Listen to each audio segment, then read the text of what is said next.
Hello friends, आज की video में हम लोग डिटेल में डिस्कस करेंगे इंडियन पॉलिटी का एक बहुत ही इंपॉर्टेंट टॉपिक जिसका नाम है प्रीएम्बल ऑफ कॉन्स्टिट्यूशन यानी भारतीय संविधान की प्रस्तावना। ये वीडियो प्रीएम्बल ऑफ कॉन्स्टिट्यूशन की पार्ट 3 वीडियो है। पार्ट 1 और 2 में हमने देखा था कि प्रीएम्बल क्या होता है, उसके मेन कंपोनेंट्स क्या क्या हैं ये देखा, और साथ ही साथ सोवरेनिटी, डेमोक्रेटिक और रिपब्लिक, इन तीनों टर्म्स को डिटेल में डिस्कस किया।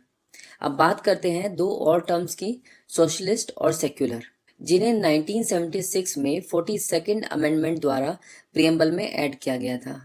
हम यहाँ पर दो चीजें डिस्कस करेंगे। पहला ये कि सोशलिस्ट और सेक्युलर का मतलब क्या है, और दूसरा ये कि ऐसी क्या जरूरत आन पड़ी थी कि इन्हें 42nd अमेंडमेंट के जरिए प्रियम्बल में ऐड करना पड़ा। तो एक्चुअली मॉडर्न सोसाइटीज में मेनली दो तरह की इकोनॉमिक सिस्टम्स होते हैं, एक कैपिटलिस्ट और दूसरा सोशलिस्ट। कैपिटलिस्ट इकोनॉमी में कंपनीज या फैक्ट्रीज की ओनरशिप प्राइवेट इंडिविजुअल्स के हाथ में होती है।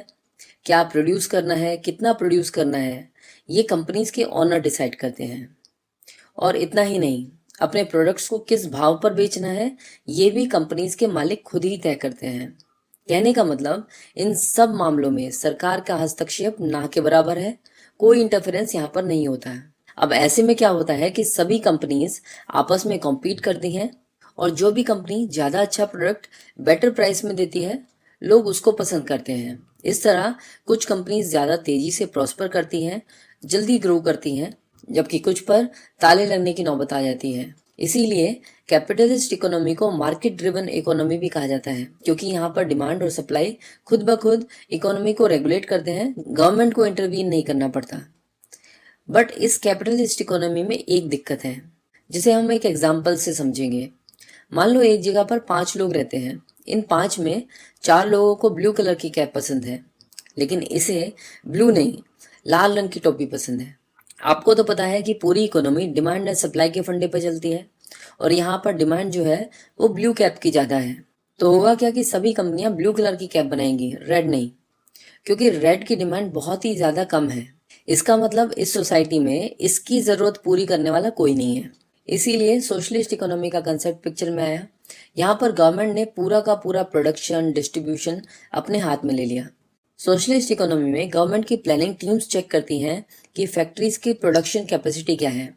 साथ ही साथ गवर्नमेंट अपने सर्वेस के थ्रू ये भी चेक करती है कि लोगों की नीड्स क्या है, उनको क्या चाहिए, उनके कंसर्न्स क्या क्या हैं। इसके साथ साथ गवर्नमेंट कंज्यूमर के स्पेंडिंग डेटा को भी एनालाइज करती है, यानी लोग किन चीज़ों पर ज़्यादा खर्च करते हैं वगैरह वगैरह। और इन सब डेटास के बेस पर गवर्नमेंट ये तय करती है कि फैक्ट्रीज में कितना माल प्रोड्यूस होना चाहिए, यानी गवर्नमेंट डिसाइड करती है कि प्रोडक्शन के टारगेट्स क्या होने चाहिए। और समय समय पर इन टारगेट्स को रिवाइज भी किया जाता है करेक्टिव फीडबैक्स के जरिए।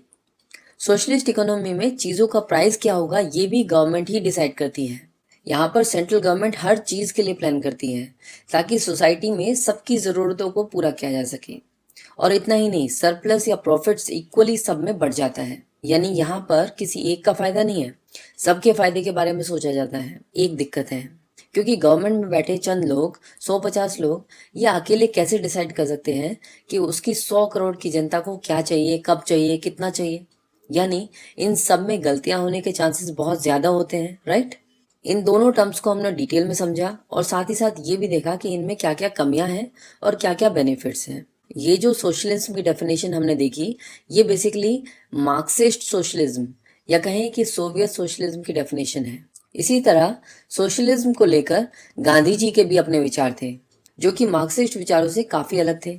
गांधी जी बात करते थे गांवों को सेल्फ सफिशिएंट रिपब्लिक बनाने के बारे में, जहां पर हर गांव इकोनॉमिकली और पॉलिटिकली सेल्फ डिपेंडेंट होंगे। गांधी जी की इसी फिलॉसफी ऑफ सोशल ऑर्गेनाइजेशन को गांधीयन सोशलिज्म कहा जाता है। अब अगर बात करें इंडियन इकोनॉमी की, तो इंडियन इकोनॉमी ना तो कैपिटलिस्ट है और ना ही कम्प्लीटली सोशलिस्ट। इंडिया एक मिक्स्ड इकोनॉमी है, यानी हमारे यहाँ पर प्राइवेट सेक्टर भी है और पब्लिक सेक्टर भी। प्राइवेट सेक्टर वो जहाँ पर ओनरशिप प्राइवेट इंडिविजुअल्स के हाथ में होती है, और पब्लिक सेक्टर वो जहाँ पे ओनरशिप पूरी तरह से गवर्नमेंट के पास होती है। ये दोनों ही सेक्टर्स इंडिया में साथ साथ को एग्जिस्ट करते हैं। अब बात आती है कि इंडियन सोशलिज्म मार्क्सिस्ट सोशलिज्म है या फिर गांधीयन। तो इसका आंसर सुप्रीम कोर्ट ने 1983 के अपने एक लैंडमार्क जजमेंट के थ्रू दिया था। सुप्रीम कोर्ट ने 1983 में डीएस नकारा versus union of India case में अपने लैंडमार्क जजमेंट में कहा था कि Indian socialism basically Marxist socialism और गांधीयन सोशलिज्म का परफेक्ट ब्लेंड है, जिसमें कि झुकाव जो है वो ज्यादातर गांधीयन सोशलिज्म की तरफ है। तो कुल मिलाकर बात यह है कि हमारे यहाँ पर मिक्स्ड इकोनॉमी है और हमारा इंडियन सोशलिज्म भी बाकी देशों के सोशलिज्म से काफी अलग है। हमारे सोशलिज्म मार्क्सिस्ट और गांधीयन सोशलिज्म का मिक्स है, जिसमें गांधीयन सोशलिज्म की तरफ झुकाव ज्यादा है। इसीलिए हमारे देश के सोशलिज्म को एक नई टर्म से जाना जाता है, जिसका नाम है डेमोक्रेटिक सोशलिज्म। डेमोक्रेटिक सोशलिज्म का एम है पॉवर्टी, इग्नोरेंस, डिजीज और इनइक्वालिटी को खत्म करना। अब बात करते हैं दूसरी टर्म की, जो है सेक्युलरिज्म। आपने कभी ध्यान दिया कि हमारे आसपास जो 7 पड़ोसी देश हैं, उनमें से 5 देशों का एक स्टेट रिलीजन है।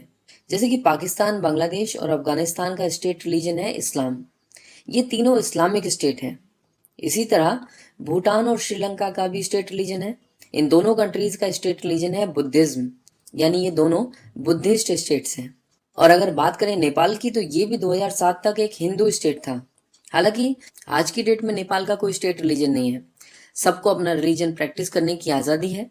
नेपाल की सरकार सभी धर्मों को फॉलो करने वालों को इक्वल अपॉर्चुनिटीज देती है। इसी तरह इंडिया का भी कोई स्टेट रिलीजन नहीं है। सबको अपना रिलीजन प्रैक्टिस करने की आजादी है। भारत सरकार सभी धर्मों को फॉलो करने वालों को इक्वल अपॉर्चुनिटीज देती है और धर्म के बेस पर किसी भी तरह का कोई भी भेदभाव नहीं किया जाता है। बेसिकली एक देश का रिलीजन को लेकर क्या नजरिया है, इसके बेस पर उस पर्टिकुलर स्टेट को 3 टाइप्स में डिवाइड किया जा सकता है: एथिस्ट स्टेट, थियोक्रेटिक स्टेट और सेक्युलर स्टेट। थियोक्रेटिक स्टेट्स वो स्टेट्स हैं जहां किसी एक धर्म को स्टेट रिलीजन घोषित कर दिया गया है। हमने इनके एग्जाम्पल्स ऑलरेडी देखे हैं। सेक्युलर स्टेट्स हम उन स्टेट्स को कहते हैं जहां किसी भी धर्म को स्टेट रिलीजन घोषित नहीं किया गया है और जहां सबको अपना रिलीजन प्रैक्टिस करने की पूरी आजादी है। अब बच गया एथिस्टिक स्टेट। एथिस्टिक स्टेट वो होते हैं जहां किसी भी तरह की रिलीजियस एक्टिविटीज को अलाउ नहीं किया जाता है। For example north Korea. यहाँ पर अगर आप इस्लाम, क्रिश्चियनिटी और हिंदुइज्म या फिर कोई भी रिलीजियस एक्टिविटी करते हुए पकड़े गए तो गवर्नमेंट आपको पनिश करती है। तो हमने अब तक जो है सेक्युलर और सोशलिस्ट, इन दोनों टर्म्स को कवर कर लिया है। बट अभी ये जानना बाकी है कि इन दोनों टर्म्स को अमेंडमेंट के थ्रू प्रीएम्बल में क्यों ऐड करना पड़ गया। तो बात यह है कि इंडियन कॉन्स्टिट्यूशन के पार्ट 4 में आपको डीपीएसपी यानी directive principle of state policy देखने को मिलता है। ये डीपीएसपी हमारे कॉन्स्टिट्यूशन को सोशलिस्ट नेचर प्रदान करता है। इसी तरह हम अपने कॉन्स्टिट्यूशन के आर्टिकल 25 से आर्टिकल 28 में फंडामेंटल राइट्स देख सकते हैं। ये फंडामेंटल राइट्स जो हैं, ये हमारे कॉन्स्टिट्यूशन को सेक्युलर नेचर प्रदान करता है। यानी हमारा कॉन्स्टिट्यूशन कहता है कि हम एक सेक्युलर और सोशलिस्ट देश हैं। लेकिन ये बात प्रीएम्बल में मिसिंग थी। तो 1976 में 42nd अमेंडमेंट के द्वारा इन दोनों वर्ड्स को प्रीएम्बल में ऐड कर दिया गया। तो ये था प्रीएम्बल वीडियो का पार्ट 3 वीडियो।